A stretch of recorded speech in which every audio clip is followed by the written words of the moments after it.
Hi guys! Ito naman po ako at meron po tayong panibagong i-design at ang tawag dito ay centerpiece bouquet.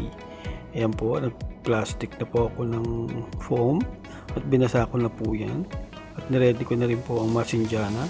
Ayan po, iguguntingin ko lang po, depende po yan sa haba kung gaano po kalaki ang centerpiece na gagamitin ninyo. Ayan po, yan po yung paggawa niyan. Iko-cover lang po natin yan ng masinjana. Nagamit po tayong 6 na piraso. Ayan, nalagay ko na dyan, then dalawa sa other side, dalawa tapos lalagyan din natin decoration. Sundan nyo na lang po kung paano po natin ina-arrange yung ating centerpiece. At ang kulay ng ating centerpiece ay puti kasi for National Day. Yan po ang gagawin natin. Ayan, maraming salamat po sa mga tumatapos ng aking video. God bless po sa inyong lahat. Ayan, nabalutan na natin ng masinjana yung foam. So ito po yung ginamit kong design para lang po sa may mga corner. Tignan niyo po kung paano ko ginawa. Ayan, kinat ko lang po siya ng ganyan. Tinusok po sa may corner para magkaroon po ng design. Ayan, 4 side din po yan, 4 corner.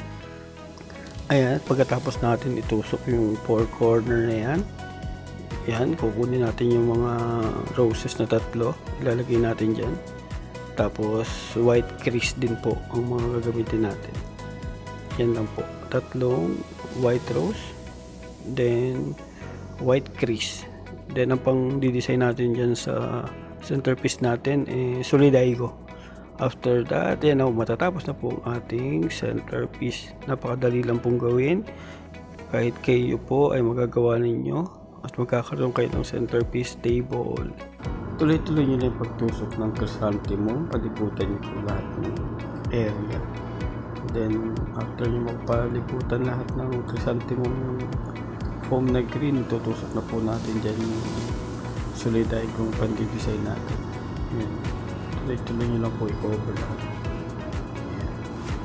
Cover nyo lang po siya pabilog para maging centerpiece na po siya. Ayan. Magandang side mo, ayusin na natin yung dahon. Tatapos na po tayo. Ayan po, kabilang side na lang po. Ayan, tusok na lang yung tusok. Ayan, okay na po siya. Kunin na natin yung solidago. Ayan, solidago.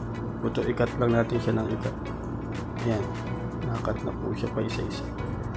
Ayan, isingit lang po natin sa mga, para may mga spacing. Ayan. Ayan, para mayroong design yung ginawa natin centerpiece. Ayan, marami namang piraso yan, marami namang space yan, kaya malalagyan nyo na malalagyan ng solidago.